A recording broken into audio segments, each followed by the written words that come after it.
Conference.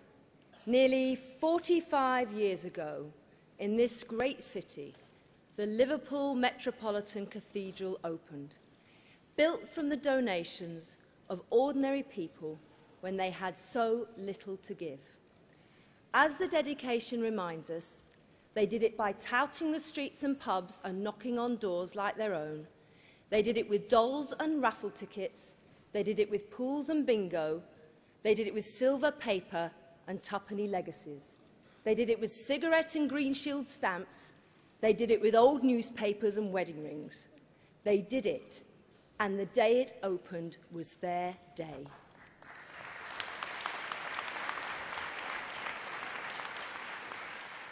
That is the history of our party, from the Christian socialism of the Welsh Valleys to the self-help tradition of the Rochdale pioneers and the cooperative movement, and visionary trade unionists like Doncaster railwaymen Thomas Steels and Jimmy Holt, who moved the motion that persuaded the trade unions to create our great party.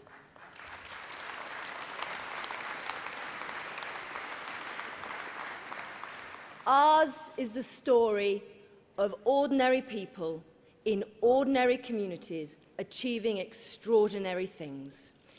They said that Labour could never win in Dartmouth. Ben Cooper was prepared to stand up for Labour values, and he won.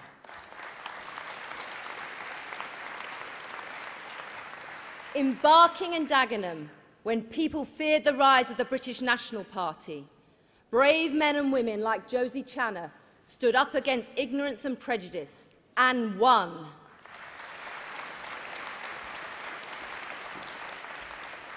In York, Liberal Democrats said that 29 was too young for someone to run the council. James Alexander proved that only Labour could bring the change that city wanted, and Labour won.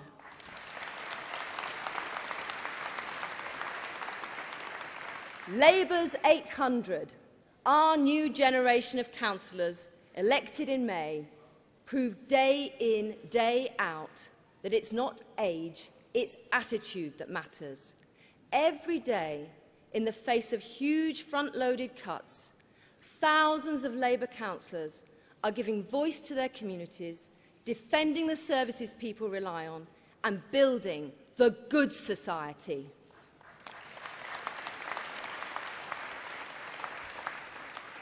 The Tories like to talk the language of localism, but it's a strange localism that imposes cuts that fall deeper and faster on local councils and communities than on almost any central government department. It's a strange localism that dismantles local services and puts blind faith in volunteers taking up the reins because, as Ed Miliband has said, you can't volunteer in your local Sure Start centre or library when it's already been closed. It's a strange localism that sees Eric Pickles take to the TV studios to smear local councillors with cynical, politically motivated attacks.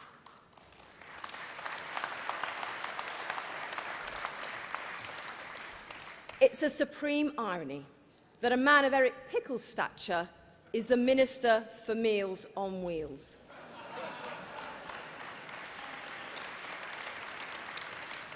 And let's face it, Conference, barely a day goes by without yet another missive from Mr Pickles to local councils.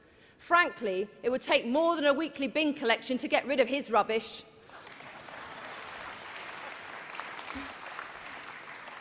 Labour councils are showing that we are the real party of localism, not the party of big government or an overbearing Whitehall, but the party of quality local services, of modern housing and stronger communities, giving people a voice, giving them hope when all the Tories offer is chaos, confusion and fear. And I want to tell those councillors that we're doing our bit to ensure your voice is heard by the government. I'm proud of the support my shadow team give to you. So my thanks to Barbara Keeley, Alison Seebeck, to Jack Dromey, Chris Williamson, Angela Smith and Julie Elliott.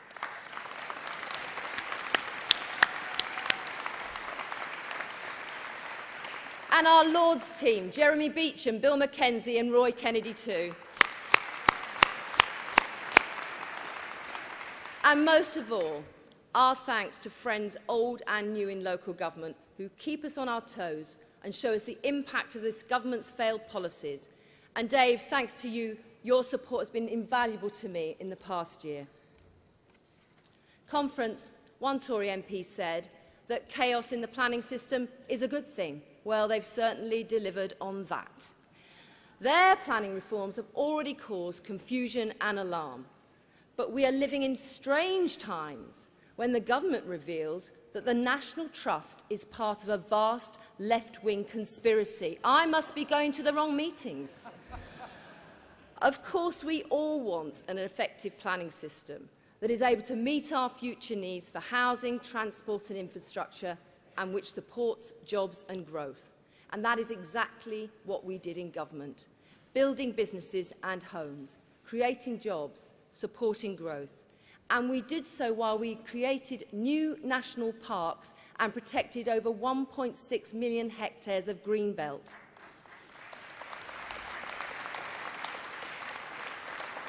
Labour did so while ensuring brownfield and town centre first policies, and we won't let them undermine this now.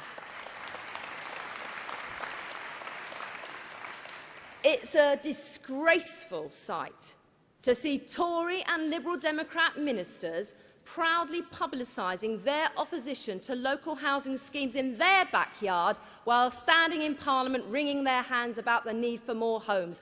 Pure hypocrisy.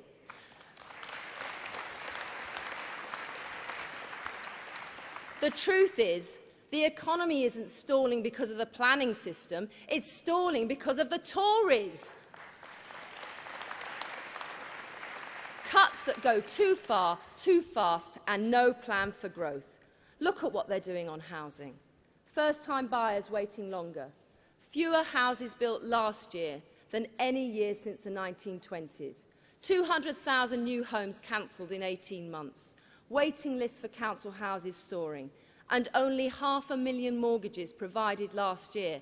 That's half the number provided each year during Labour's first 10 years.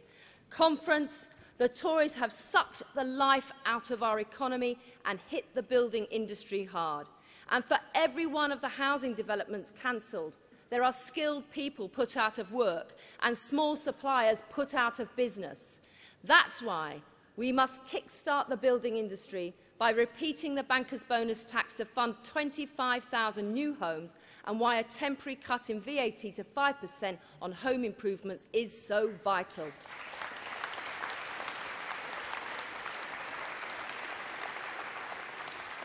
Because, George, you might enjoy it hurting, but it certainly ain't working.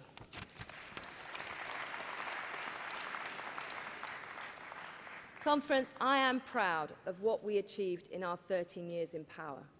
Proud of the 1.5 million homes modernised, proud of the 250,000 affordable homes built in the teeth of a recession, and proud of the 1 million extra families able to buy a home for the first time. But I'm honest too that we did not do enough. So today I reaffirm our commitment to a decent home for all at a price within their means, in a place they want to live.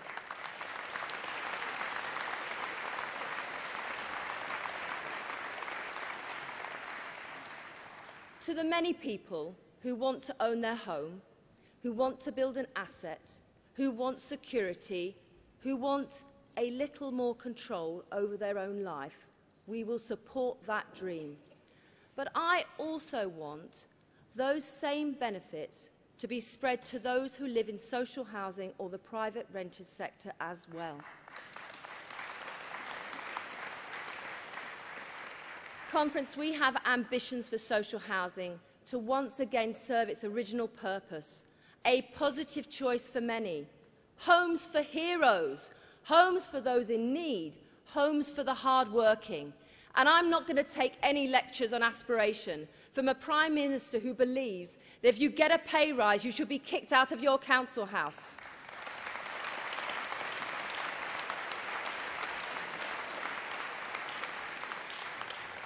Under Labour, the private rented sector will be properly regulated, so every family that rents has security and choice. And we will not ignore that more than 1 million properties in the private rented sector would not meet the decent home standard.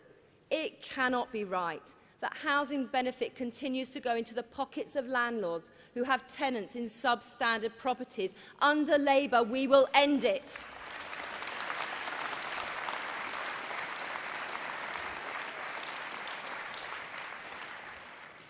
To the family who own their home but worry that their children never will.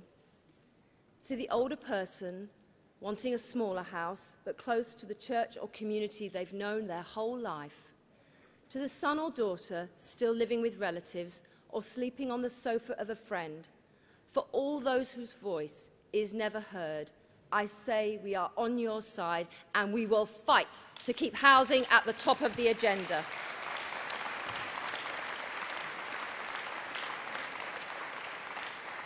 But we will only do that if we give councils the powers they need to build the homes their communities want. In government, we were too slow to trust local councils and communities. We were too reluctant to relinquish the levers of the state. Too often we look like the party of Whitehall, not the town hall. But Ed Miliband and I both know the only way you create stronger, safer, fairer communities is by trusting people to make their own decisions. As our film showed, Labour councils are pioneering new ways of delivering services, reinvigorating civic life and empowering local people. But localism can never mean cutting councils loose, leaving communities to fend for themselves, or pitting the north against the south. Where the Tories try to divide our country, we will seek unity around a funding system fair to everyone and which reflects need as well as encouraging growth.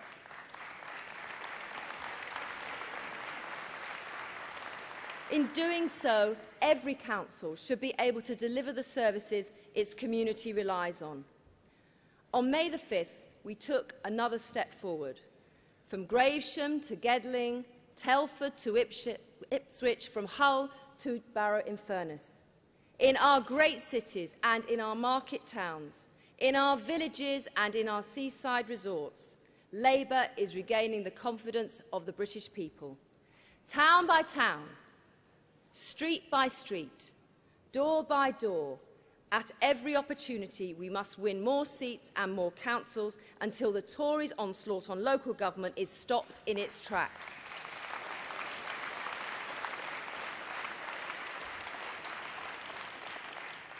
Today I say to the British people, Labour is once again finding its voice in all corners of our country.